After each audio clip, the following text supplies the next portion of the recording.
North Pride is on the move. Raptors hover over a withered carcass. But there is scent of fresher meat in the wind.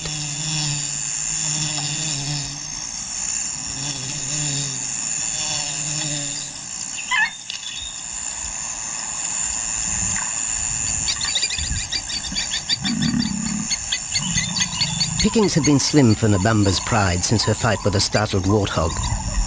The lioness is limping from the encounter. And even the pride's big male, Jabu, wonders when his next meal will come.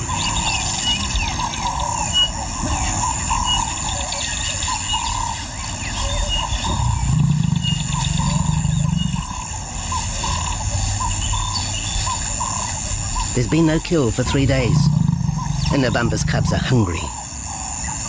Survival is tough across this tawny continent, and for the lions of Pinda Reserve, etched into the heart of Zululand, only those with speed and cunning will eat.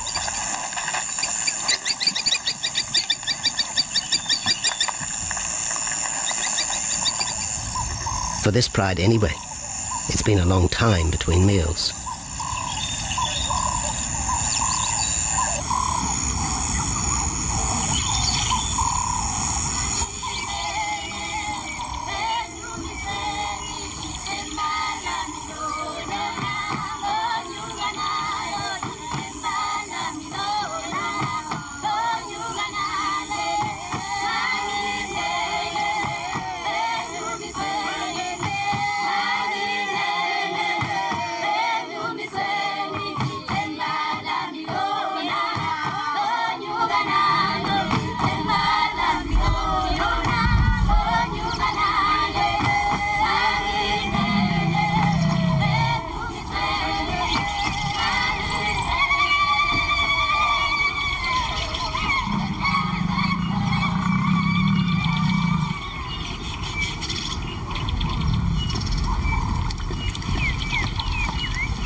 Jabu had waited too long for his lioness to feed him. Overnight, his stealth carried him into the path of a careless zebra. The rest of the herd is still skittish. One animal had already lost his tail to a hungry pride, but for the dazed stallion, it was all over in seconds.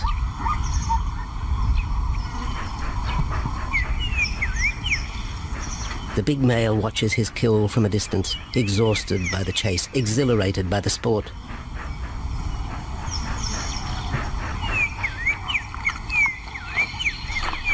Jabu will feast later. Tired from the hunt, he needs to rest.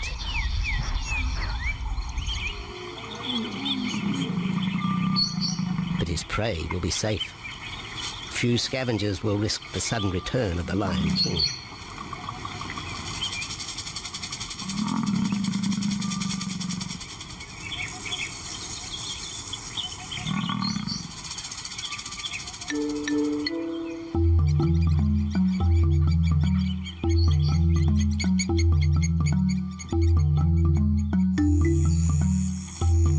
Zulu trackers follow the spoor of Nabamba's pride across Mziki Marsh. This vast tract of savanna is favoured by the lions in the dry air of winter, but it's a region also shared by Pinda's giraffe and white rhino population.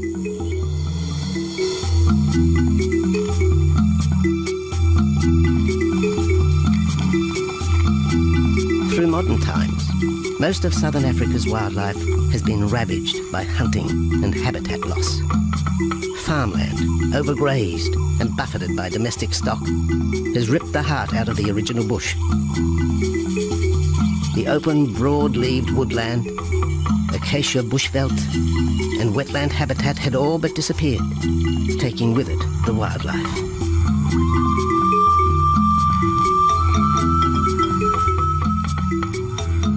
A few years ago, the Pinda project was born.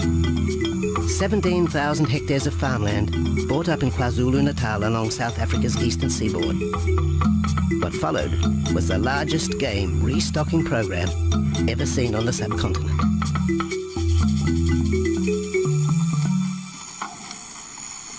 The land was overgrazed to a certain extent and it wasn't in very good shape. They put all these farms together, put a perimeter fence around it, and then brought in a lot of game. I mean, we brought in elephant, we brought in rhino. We started off with those sort of animals and then started with cheetah, bringing in cheetah onto the reserve, mainly to get them used to the area before the lions came on, because the lion is a more superior predator as such and would dominate the cheetahs. We wanted to get them settled first before the lions came in.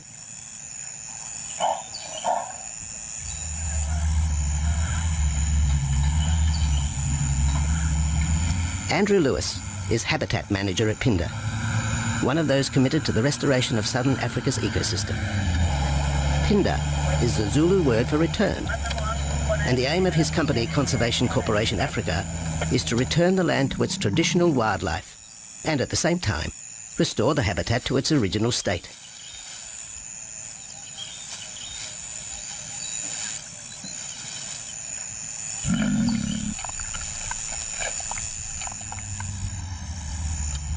Pinda is cautiously open to top-level tourism, limited and luxurious. Dreams of extending the green frontier require funds, and the reserve's lion pride has already earned its keep.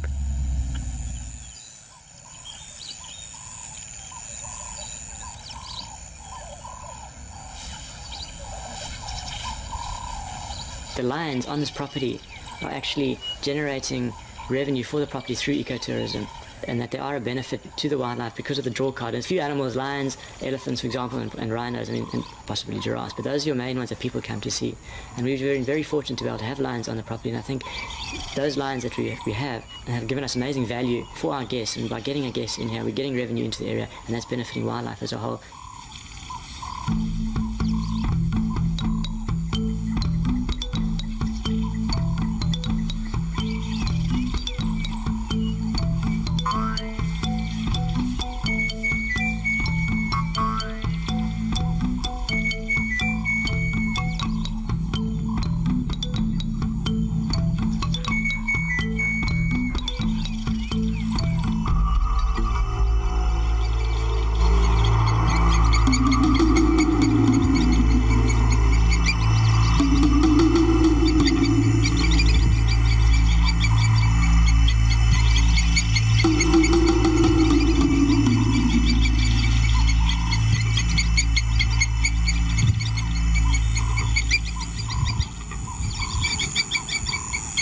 Jabu has returned to his kill.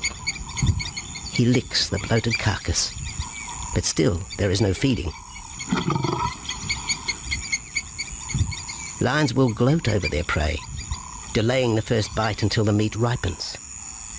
For Jabu, the prospect of the meal is to be relished as much as the eventual feast.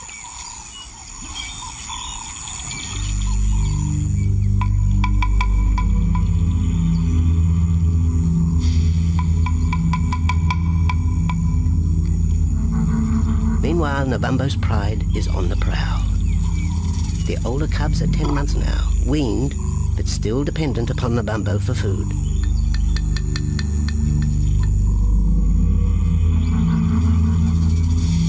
The cubs are learning to stalk, but they won't kill for another 6 months. Young male lions are usually ejected from the pride when they are about 2 years old. Fending for themselves, they form hunting groups with other isolated males. Nabambo's cubs aren't sure what to do with prey so close, but the lioness isn't far behind. Their time for hunting will come. Nabambo's 4-year-old daughter also lives with the pride. She is the mother of the group's youngest offspring, 7-week twins Umveli and Damana. The little cubs have been hidden since birth, and now stay close within the protective circle.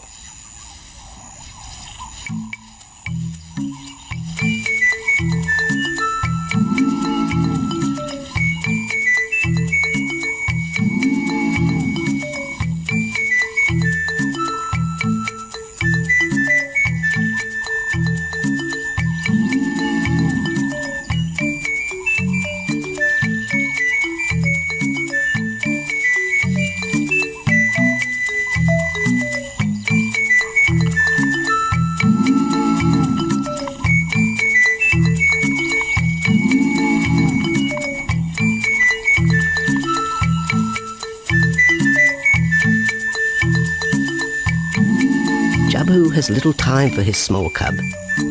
When he is older, the mana will hunt with his father, but for the moment, the big male has nothing to do with his young son. Dejected, the cub finds solace among his siblings.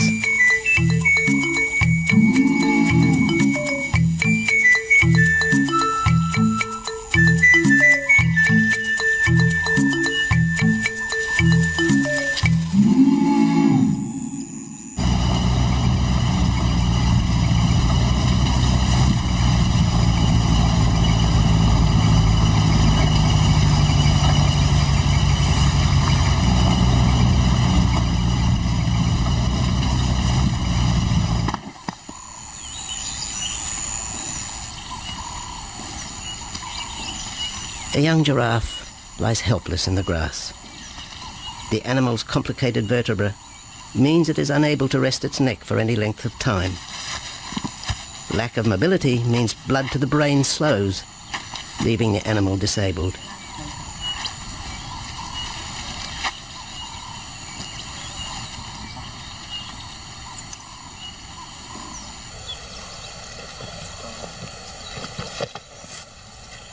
Efforts to lift the head fail, and rather than leave the giraffe vulnerable to predators, the young bull is shot by rangers.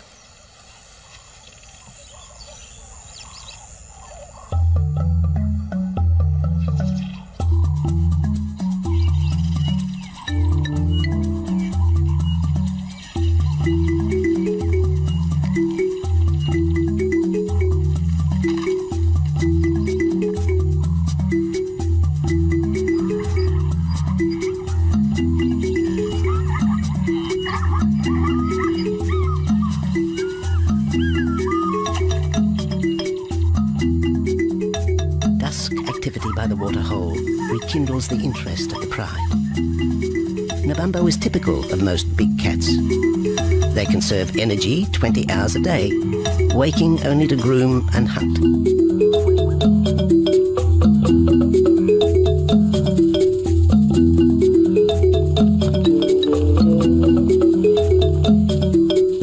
The lioness shows little sign of her injured leg, but the tusks of the warthog have torn sinew and muscle, slowing her in the pursuit of prey.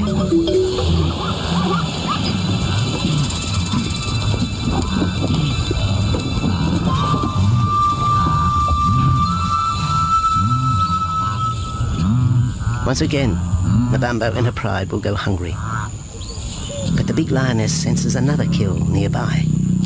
A young giraffe slain by humans will provide meat for her cubs. Leaving the pride, Nabambo follows the scent.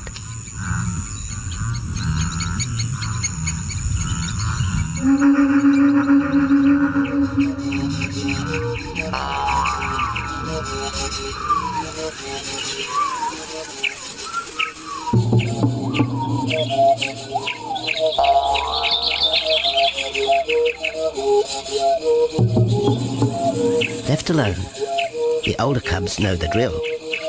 They will wait for Nabambo's call to take them to the kill.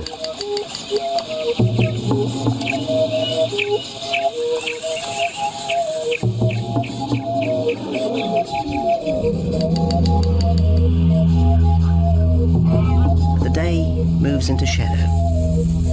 The cubs are restless and a little afraid. Adult lions have few enemies, but cubs, even those 10 months old, are at the mercy of leopard and other predators.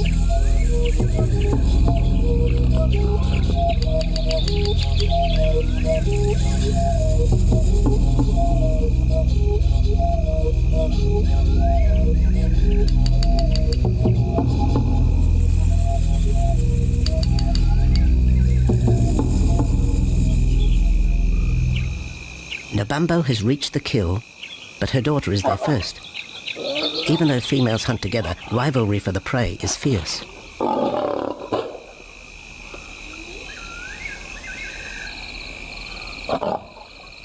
The big lioness begins the trek back for her cubs, but the youngsters have heard her call and they meet halfway.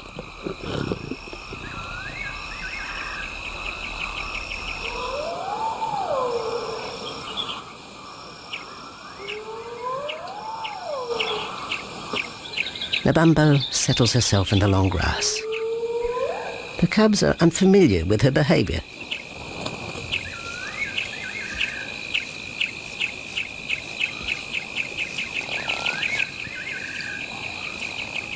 A female will usually head the charge with any kill, splitting the hide of the victim and leading the way for the pride to eat. But there is human scent around the giraffe, and the big lioness is cautious. She watches her cubs, hidden, alert to any potential threat.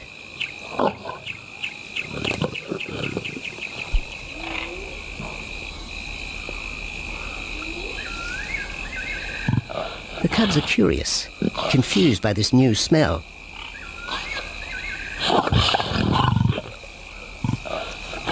The lioness moves in for a final check, but she has already made up her mind. The carcass is tainted. There are foreign traces, a dangerous ambience. Instinct tells her this is not food fit for her cubs. Disappointed, Nabambo moves away, the scent of another night stalk already in the wind.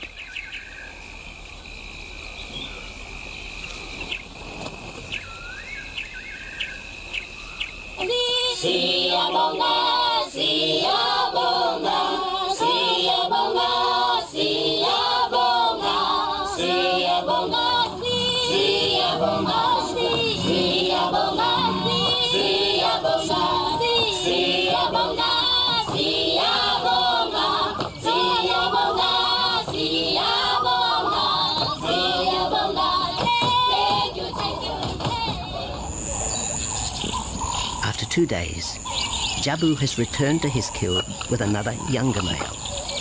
3-year-old Tembi is a son from a previous liaison with Nabambo, and the two paired up after Tembi was ousted from the pride.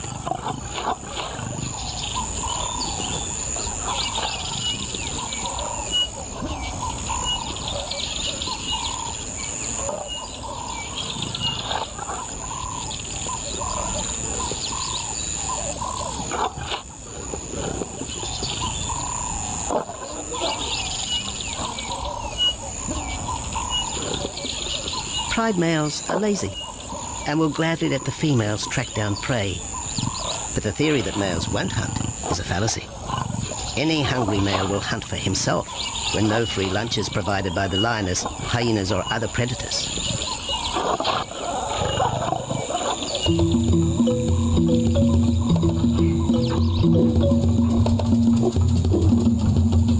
Smaller creatures scatter in the vicinity of the two lions.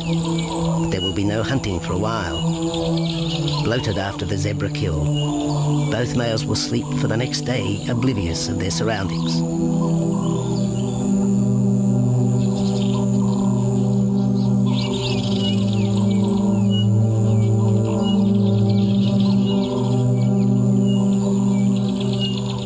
Lions hunting in pairs or groups have a success rate of around 30% in daylight, but studies show single hunters are more successful at night.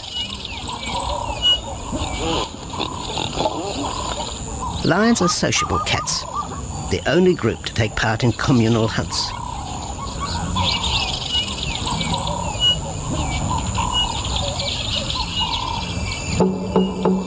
Ambush is an important part of the lion's strategy. Often one pride female will round up the prey from the front, driving it towards a second lioness.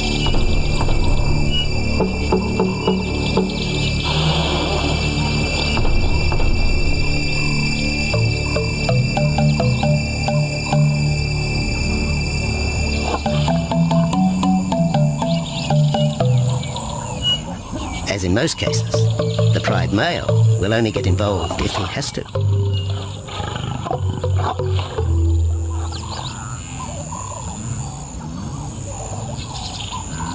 Accidents involving humans are rare in southern Africa's game reserves. Our primal fear of being eaten has been well documented, but in fact, lions seldom attack if they're not provoked.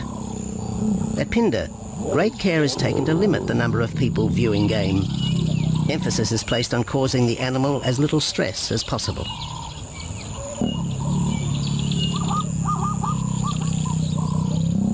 man isn't a part of their natural food source. They don't normally go out and hunt people. I think your lions are opportunists though, and I certainly think that if your lion is very hungry, under stress, I don't think they'll necessarily go out to hunt you down, but if you interfere with them, they'll certainly kill you. And there's a good chance they might eat you at the same time.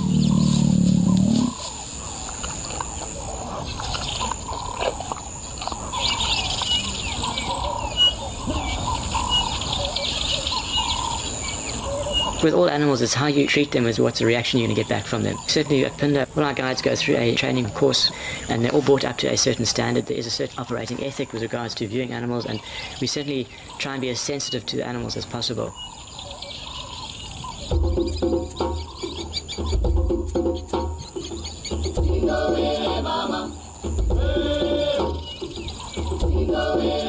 Cradled within the arms of the Ubomba Mountains and the Indian Ocean, Pinda covers one of the most diverse regions of Africa.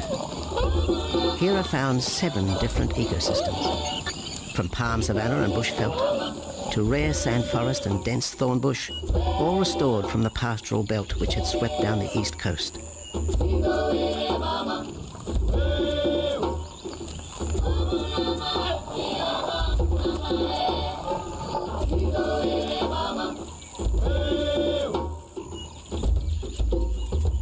Where cotton, pineapple and cattle farms once stood, lion now roam their habitat again, alongside some traditional neighbours.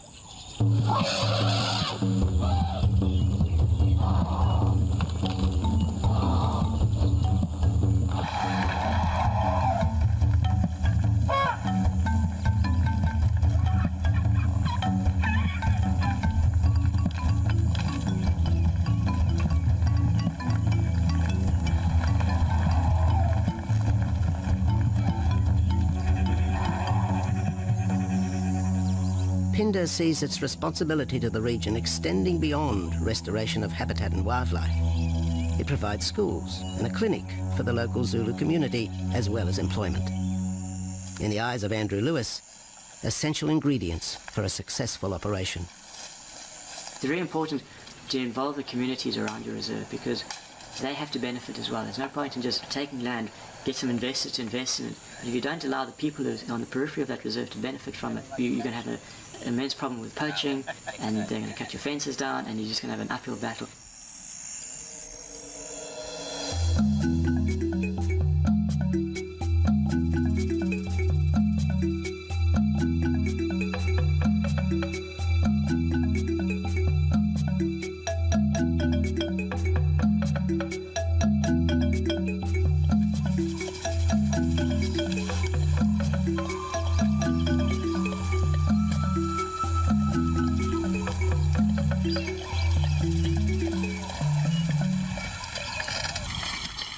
In 1992, the Pinda lions were among the first of the big 5 animals to be relocated to the reserve.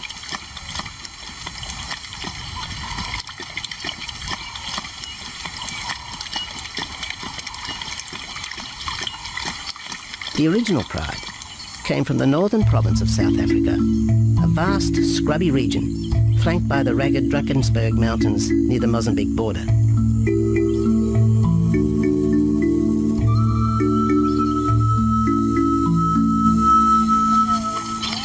Peter Rogers helped round up Pinda's first pride, handling the lion's capture and subsequent move south. Today, he's head vet at the Hoedspruit Research and Breeding Centre for Endangered Species, overseeing its cheetah breeding program.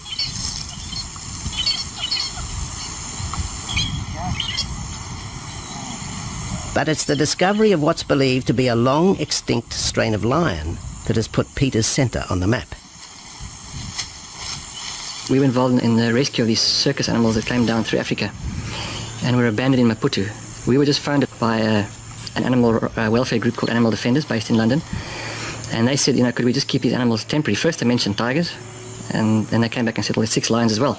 So we said, yeah, we could hold them temporarily just until they found permanent homes for them, but basically get them out of that predicament that they were and the shocking conditions that they were in Maputo and Mozambique.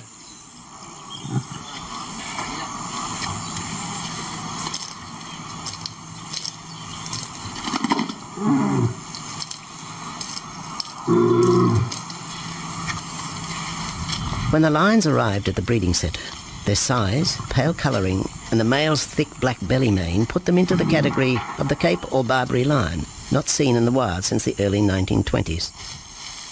A few still exist in captivity, and a male and female were brought to South Africa from an Italian zoo for breeding purposes. But attempts to mate Akef, the big male from the ill-fated Mozambique circus, with the Italian female are proving difficult.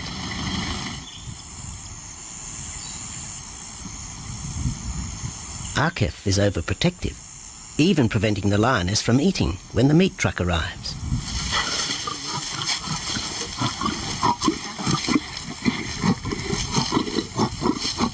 Finally though, Sisi makes her breakthrough.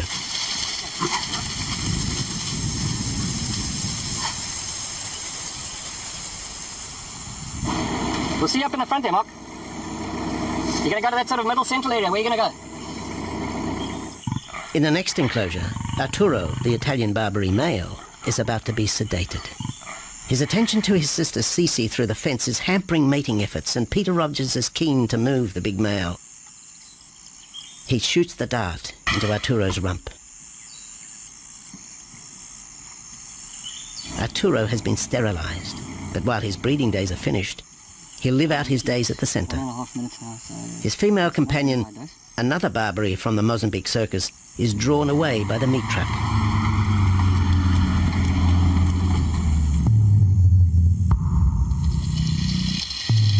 It's 20 minutes before the anaesthetic takes effect.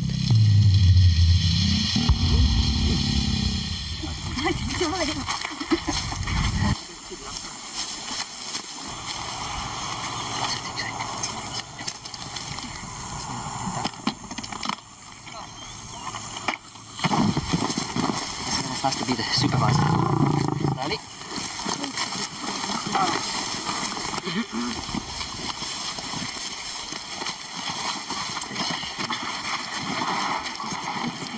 You need all your help at the bottom just to put him back into the cage, okay? One, two, three. Yeah.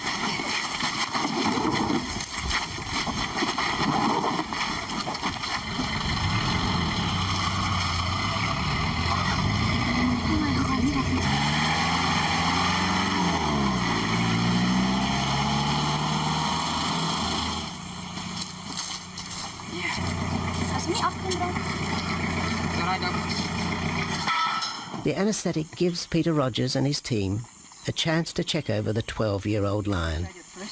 He'll spend a few weeks in this cage before being returned to his enclosure for observation. I still want to inject him and everything, Mark.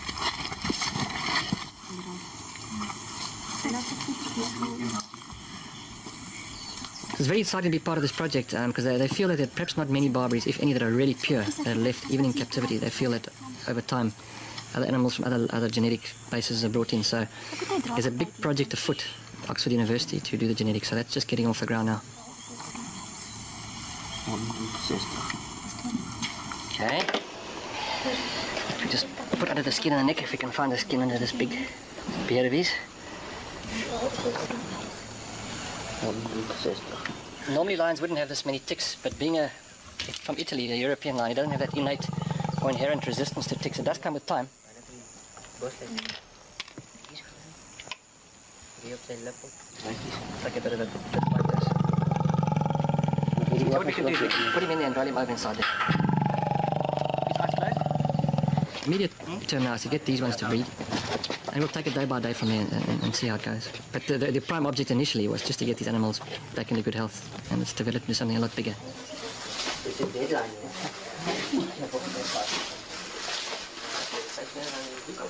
Yeah.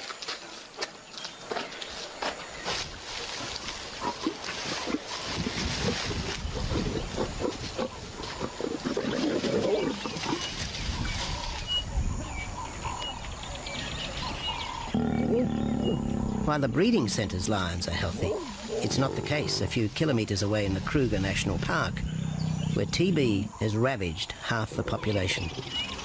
Infected buffalo have been blamed for the outbreak, primarily in the south of the park, and attempts are being made to fence off the diseased area.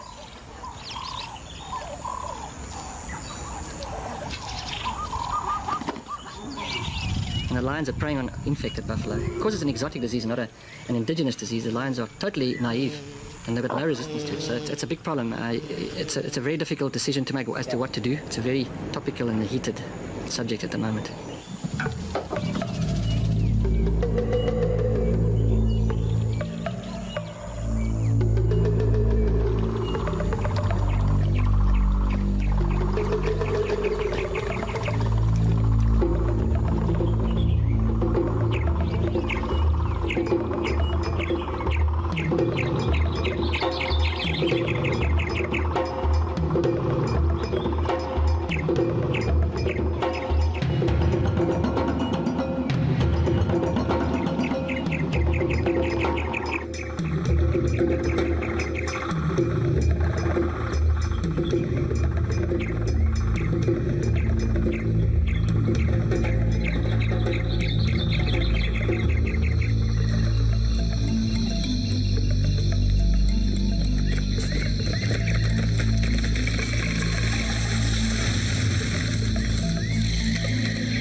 Back in Phinda, the night stalk has begun.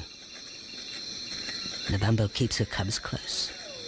They're hungry, but tonight only Impala can be tracked down, a morsel for the lioness. Food is scarce at this time of year, so the pride's territory covers a large area. Lions can only afford to be territorial where there is a reliable supply of game.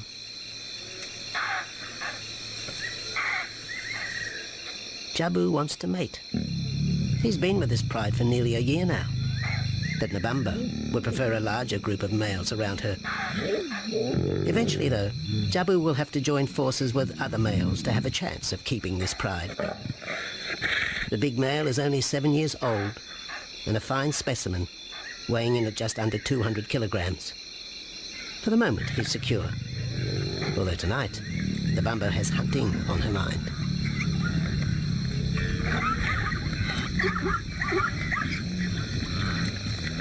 The cubs follow in the lioness's wake.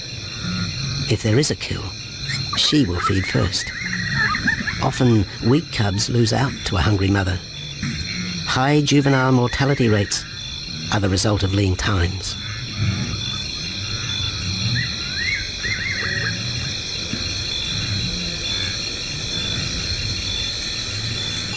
Jabu has had enough. He's been walking for hours. Sleep is more important. And the zebra he ate 2 days ago will suffice for another night.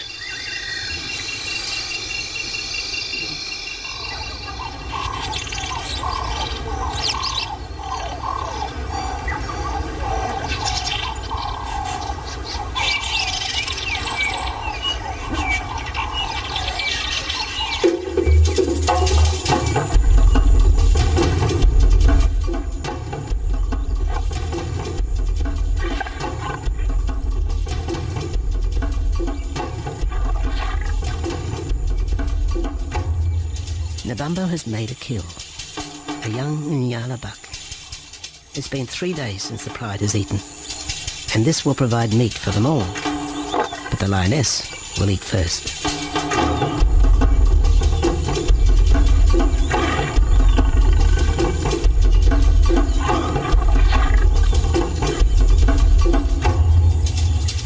The cubs know the routine. They will get their turn. But Nkosi is hungry. He creeps towards his mother. As the biggest of the cub,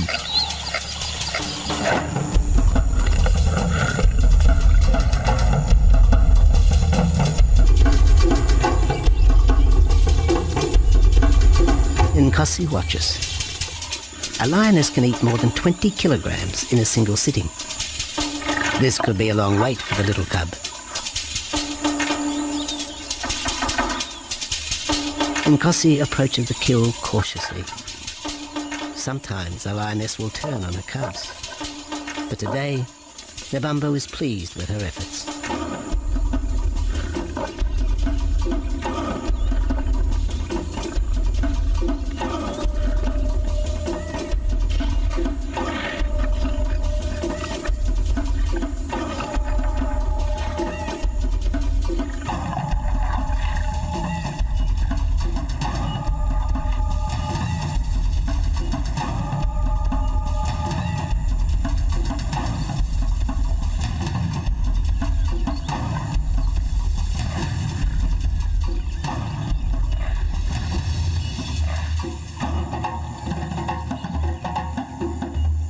Nebambo has had her fill, for the moment anyway.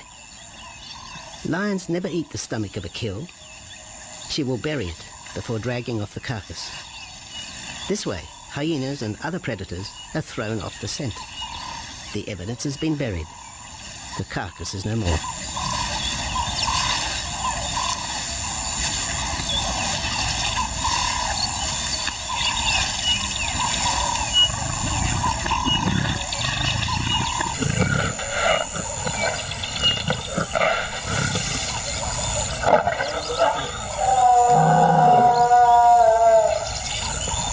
Nebambo's daughter hears the call.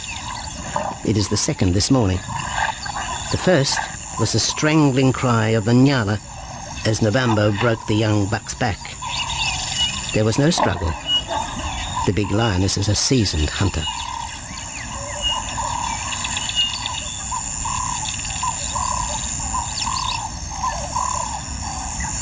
The rest of the pride will feast on the carcass after Nebambo retires.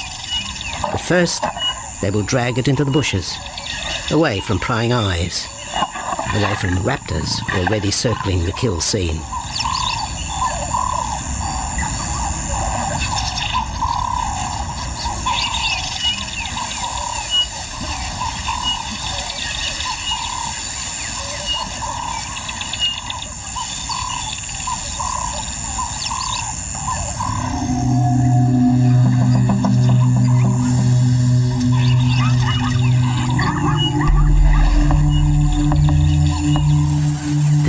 Has created a nervous edge. Even the hippo, its bad temper legendary, is flustered, anxious to protect its waterhole. The wildebeest are a favourite prey for lions. Naturally, they feel vulnerable. But for the pride, there is no agitation. Gorged, they will sleep for the next day. Even Mveli and Damana, the 7-week twins, have tasted blood for the first time. But it will be many months before they take part in a hunt. For the moment, they just want to play with Nkosi.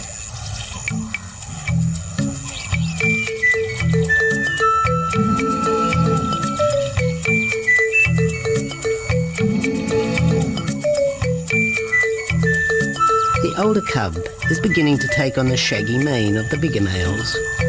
Within 18 months, he will be hunting with them, competing for his own pride. In the meantime, though, he has to contend with his young siblings.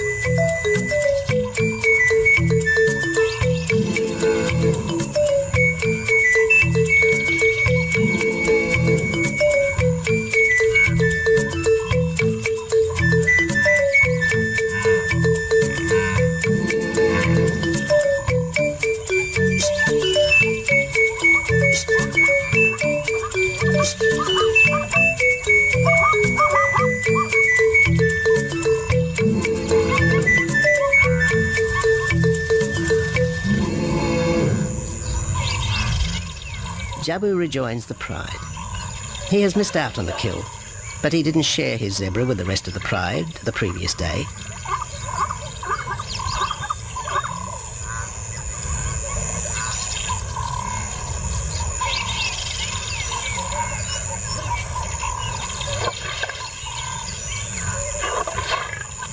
A half-hearted attempt at mating, but the big lion's attention is drawn to a curious onlooker. With the pride so close, the giraffe won't be sitting for long. Drinking and sitting is when they are at their most vulnerable.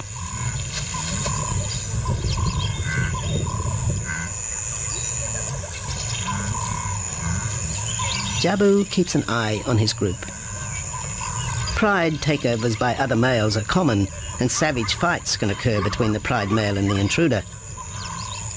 If a takeover is successful, the new male will usually kill all the suckling young of his former rival. When a nursing mother loses her cubs, she comes into heat within a few weeks. The normal interval between cubs is about 2 years, with a gestation time of 3 to 4 months.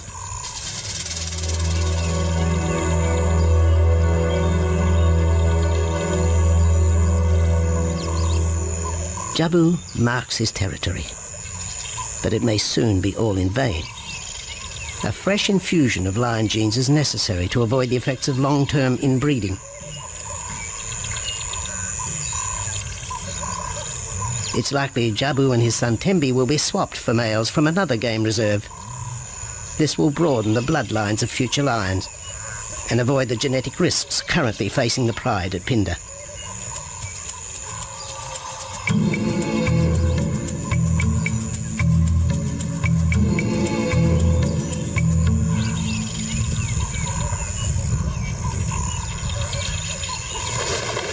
Vultures have found the dead buck, but there is little left of the carcass. November and her pride have eaten. The big lioness tries to dislodge Inyala fur from her teeth. Tomorrow, the next day, there will be another kill. November's cubs will grow up strong.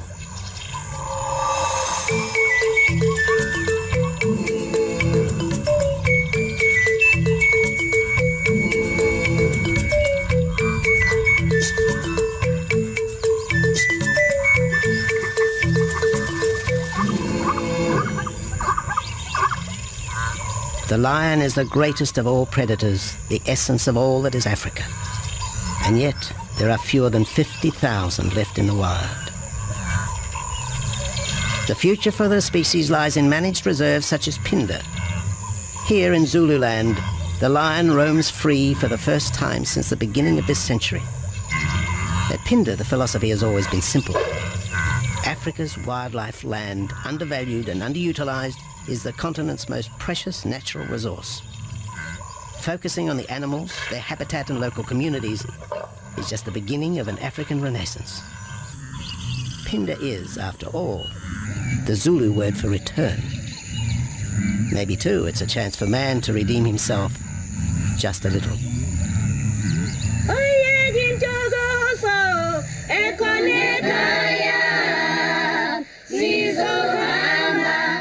Hallelujah.